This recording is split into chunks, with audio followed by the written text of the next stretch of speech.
आज हम पढ़ेंगे जगन्नाथ रत्नाकर द्वारा रचित सन 1929 ईस्वी में उद्धव प्रसंग। भगवान कृष्ण जब उद्धव की अहंकार युक्त वाणी को सुन करके उन्हें ब्रज भेजते हैं,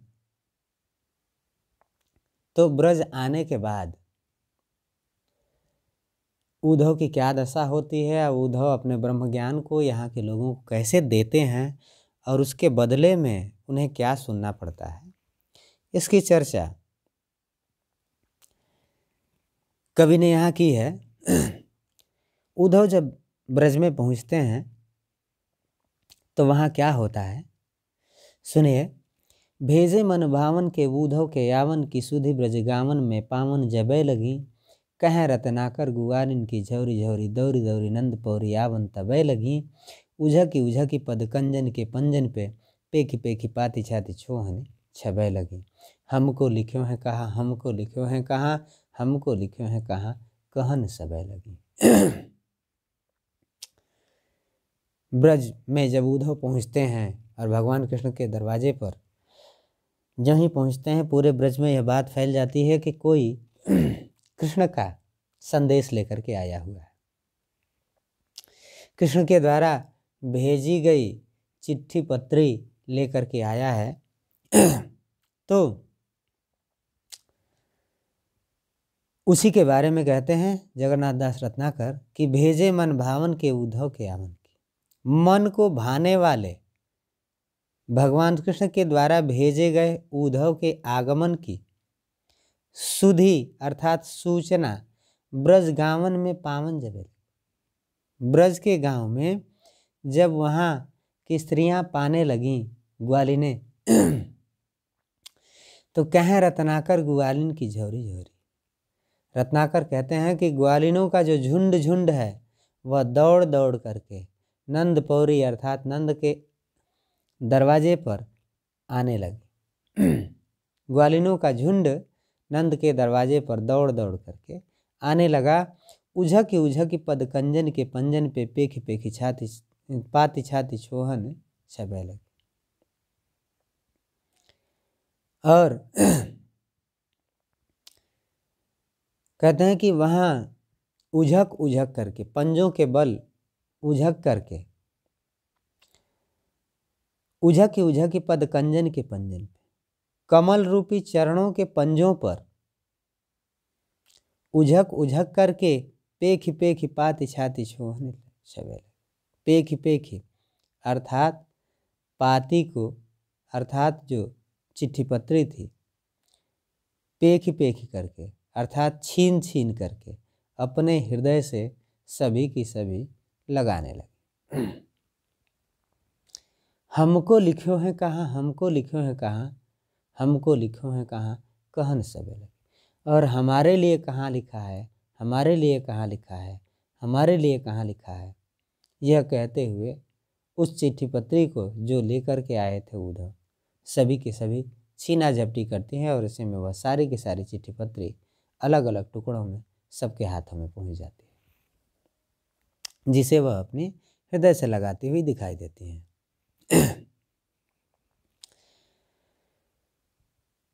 अगले पद्य में उद्धव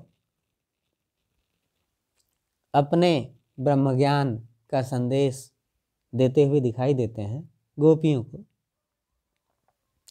समझाते हैं। कहते हैं कि चाहत जो सोबत संजोग श्याम सुंदर को जोग के प्रयोग में हियो तो बिलस्यो रहे, कह रत्नाकर सुअंतर मुखी है ध्यान, मन जो ही कंज जगी ज्योति में धसे रहे, ऐसे करो लीन आत्मा को परमात्मा में, जा में जड़ चेतन विलास बिकस्यो रहे, मोह बस जोहत बिछोह जिए जाको छोही, सो तो सुअंतर सो तो सब अंतर निरंतर बस्यो रहे।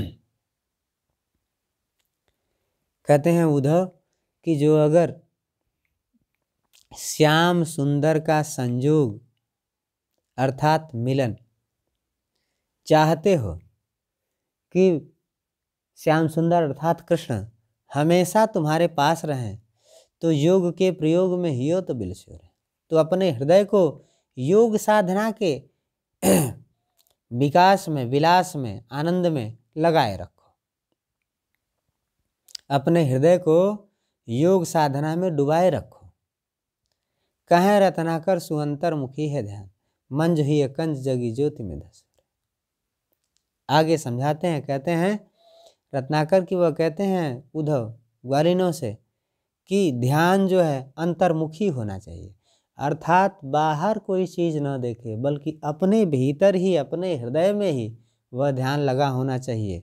मन जो ही कंज जगी ज्योति में धस्यो रहे, और उस सुंदर हृदय रूपी कमल में जो ज्योति जगी हुई है उसी में ध्यान केंद्रित होना चाहिए, अर्थात अपने भीतर जगने वाली ज्योति पर ध्यान केंद्रित होना चाहिए। ऐसे करो लीन आत्मा को परमात्मा, और इस आत्मा को उस परमात्मा में इस प्रकार लीन करो जिस प्रकार लीन करने से जड़ और चेतन का जो विलास है, आनंद विकसित होता रहा है। मोह बस जोहत बिछोह जिए जा कुछ। कहते हैं कि मोह के वशीभूत होकर के, जिससे विछोड़ करके अपने हृदय से जिसे ढूंढ रहे हो, सो तो सब अंतर निरंतर बस, वह तो वास्तव में सबके भीतर लगातार बसा रहता है। यह तुम्हारा भ्रम है कि तुम उसे ढूंढ रहे हो और वह तुम्हें मिल नहीं रहा है। सत्यता तो यह है कि वह परमात्मा सबके भीतर ही बसा रहता है।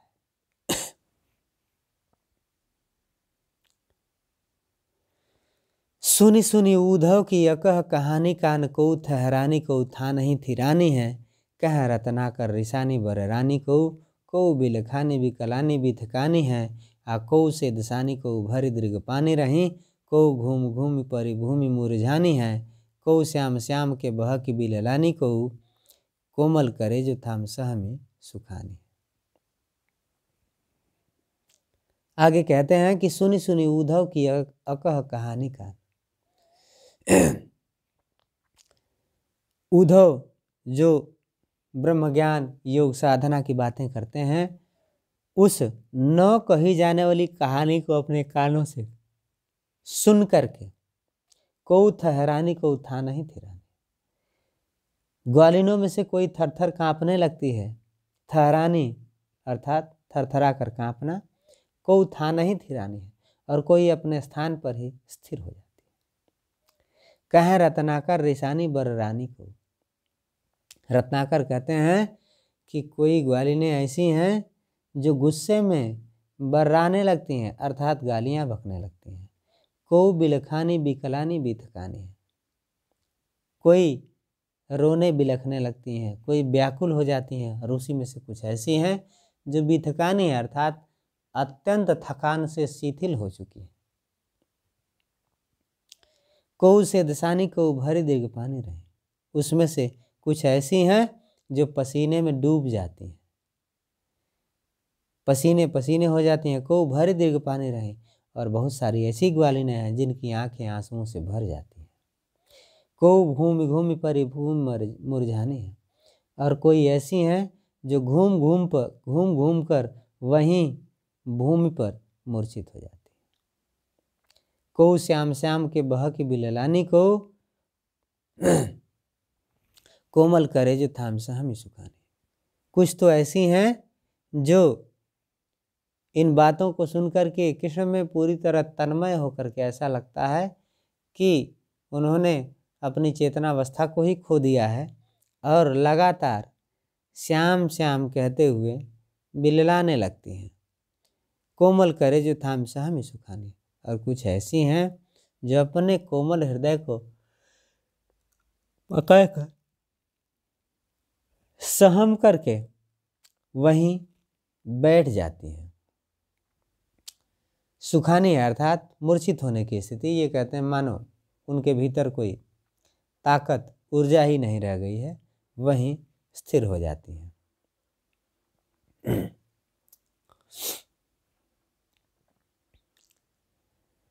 कान्हदूत केंदो ब्रह्मदूत वहीं पधारे आप, धारे प्रन फेरन को मति ब्रज बारी की, कह रत्नाकर पे प्रीत रीति जानत, ना ठानत अनीति आने रीत ले अनारी की।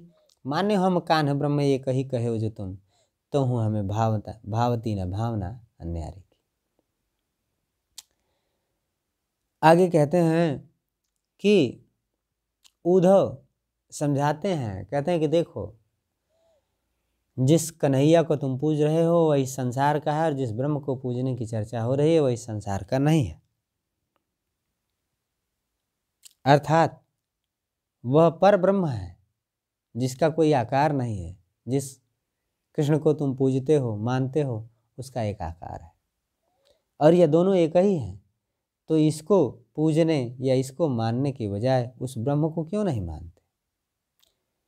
तमाम प्रकार की बातें करते हैं उद्धव समझाने के लिए। कहती हैं कि कान्हदूत केंदो ब्रह्मदूत वही पधारे आप, धारे प्राण फेरन की मत ब्रज बारी। पहले तो आप यह बता दीजिए कि आप कन्हैया के दूत हैं कि ब्रह्मदूत हैं, किसके दूत बन करके आप यहाँ पधारे हैं, अर्थात आए हुए हैं। धारे प्राण फेरन को मति ब्रज बारी, ऐसा लगता है कि आपने प्रण धारण कर रखे हैं। ब्रज में निवास करने वाली हम ग्वालिनों की मति को फेरने का, अर्थात उनकी मति को कृष्ण से हटा करके ब्रह्म पर लगाने का प्रण धारण करके आप आए। कहें रत्नाकर पे प्रीत रीति जान। रत्नाकर कहते हैं कि वह ग्वालिने कहते हैं, लेकिन तुम्हें प्रीति की रीति पता नहीं है। तुम ये प्रण करके तो आए हुए हो कि मैं कन्हैया के प्रति जो प्रेम है ग्वालिनों का या ब्रजवासियों का, उस प्रेम को ब्रह्म पर स्थापित कर दूंगा। लेकिन तुम्हें प्रीति की रीति का पता नहीं है। ठानत अनीति यानी रीत ले अनारी की, इसलिए शायद तुम अनाड़ियों की तरह अनीति का साथ धारण कर रहे हो, अर्थात अनीति पूर्वक अपनी बातें बता रहे हो।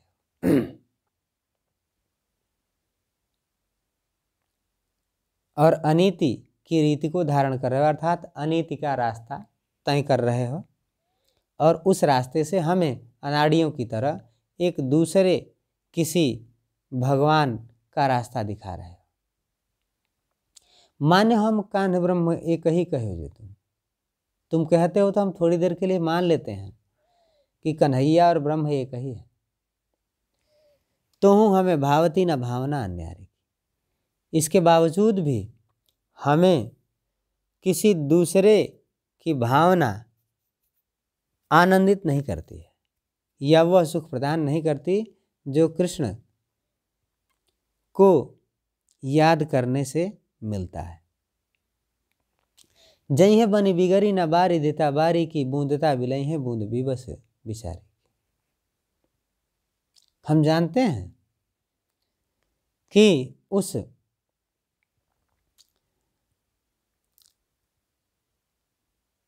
समुद्र की विशालता में कोई फर्क नहीं पड़ने वाला है, उसमें कोई बूंद गिरे या न गिरे, लेकिन इतना तो तय है कि उसमें जो बूंद गिर जाएगी उसका अस्तित्व मिट जाएगा। अर्थात कहने का तात्पर्य है कि ब्रह्म तुम्हारा समुद्र है और हम उसकी बूंद हैं। आत्मा बूंद है और परमात्मा समुद्र है। तो परमात्मा में एक बूंद नहीं मिलेगी तब भी उसके अस्तित्व पर कोई फर्क नहीं पड़ने वाला है। लेकिन इतना तो तय है कि यदि यह बूंद रूपी आत्मा परम तत्व में विलीन हो जाती है तो उसका अलग से कोई अस्तित्व नहीं रह जाता।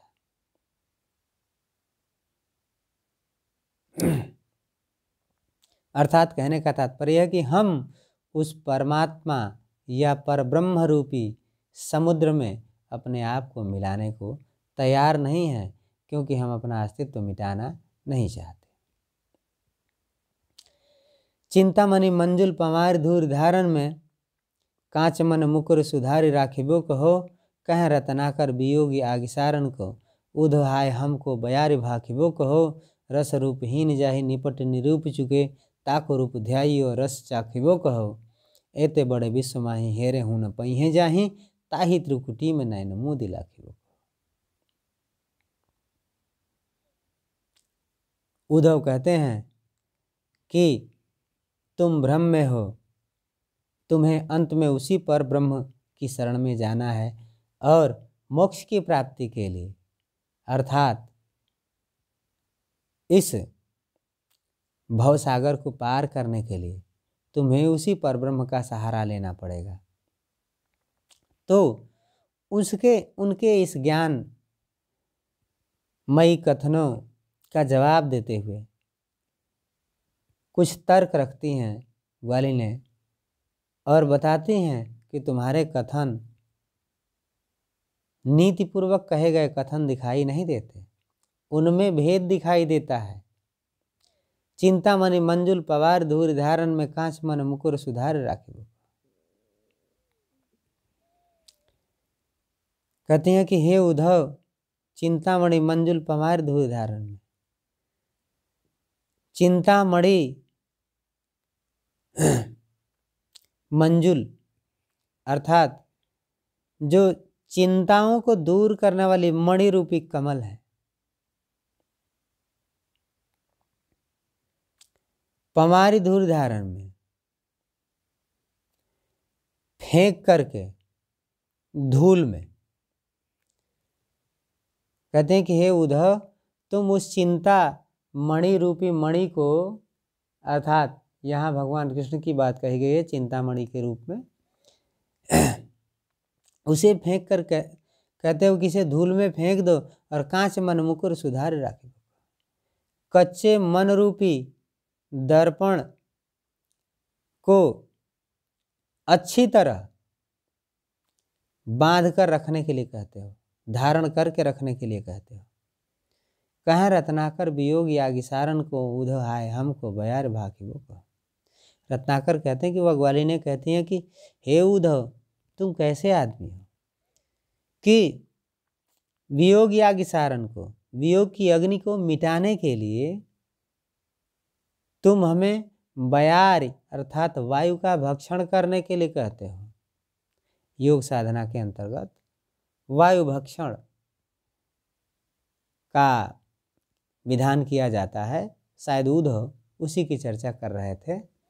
तो इनका कथन यह है कि हम तो खुद एक अग्नि में जल रहे हैं और उस अग्नि से निपटने के लिए तुम हमें बयार अर्थात वायु का भक्षण करने के लिए कहते हो, जबकि सत्यता यह है कि वायु से अग्नि मिटती नहीं बल्कि और बढ़ती है। रूप रसहीन जाहि निपट निरूप चुके, ताको रूप ध्याइबो रस चाखिबो। निरूपण करने वाले, जिसका निरूपण करने वाले लोग रूप रस से जिसे हीन बता चुके हैं पूरी तरह से। भगवानी कहती हैं कि जिस पर ब्रह्म को जानने वाले बहुत सारे लोग हैं और उन्होंने उसे रूप और रस से हीन बता दिया है, उसी का रूप तुम ध्यान में लगाने के लिए और उसी के रस का पान करने के लिए हमसे कहते हो, जबकि सत्यता तो ये है कि न उसका कोई रूप है न कोई रस है। तो ऐसे में हम उसके रूप का ध्यान और रस का पान कैसे करें। एते बड़े विश्व माही हेरे हूँ न पहिए जाहि, ताहि त्रिकुटी में नैन मुँह दिलाखिबो। इतने बड़े संसार में जिसे ढूंढते ढूंढते लोग थक जाते हैं और प्राप्त नहीं करते,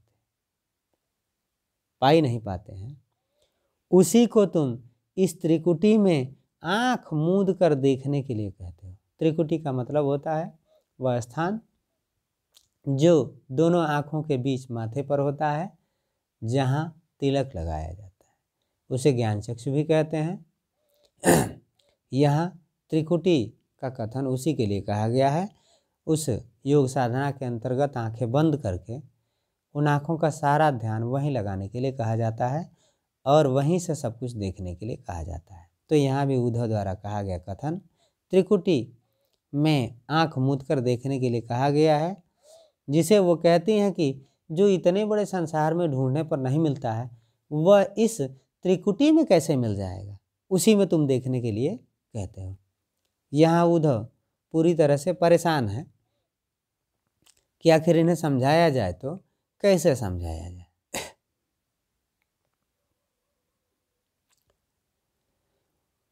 आए हो सिखावन को योग मथुरा पे तोपे, उधो ये वियोग के वचन बतराओ ना, कह रत्नाकर दया करी दरस दिन्यो, दुख दरिबे को तोपे अधिक बढ़ाओ ना, टूक टूक हुई है मन मुकुर हमारो हाय, चूकी हूँ कठोर बैन पाहन चलाओ ना, एक मनमोहन तो बस के उजार्यो मोहि, हिय में अनेक मनमोहन बसाओ ना। कहते हैं कि हे उद्धव, तुम योग सिखाने के लिए आए हो, तो तुमसे यह कहा जा रहा है कि हे उद्धव, जब योग सिखाने के लिए आए हो तो ये वियोग के वचन हमसे मत कहो, अर्थात कृष्ण को छोड़ने के लिए हमें मत कहो। कृष्ण को छोड़ना यानी वियोग, और योग का मतलब यहाँ योग साधना से नहीं, बल्कि वो कहते हैं कि तुम तो यहाँ योग माने मिलन, मिलना सिखाने के लिए आए हो, तो तुम यह बिछुड़ने की बातें क्यों करते हो।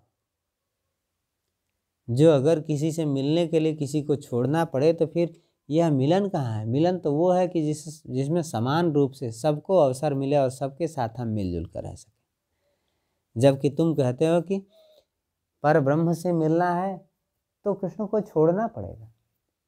तो ये वियोग के वचन ना बताओ, सबके लिए योग की ही चर्चा करो, अर्थात मिलन की चर्चा। ये बताओ कि मिलना कैसे है, कैसे मिला जाए, मिलने के क्या तरीके हैं कृष्ण से।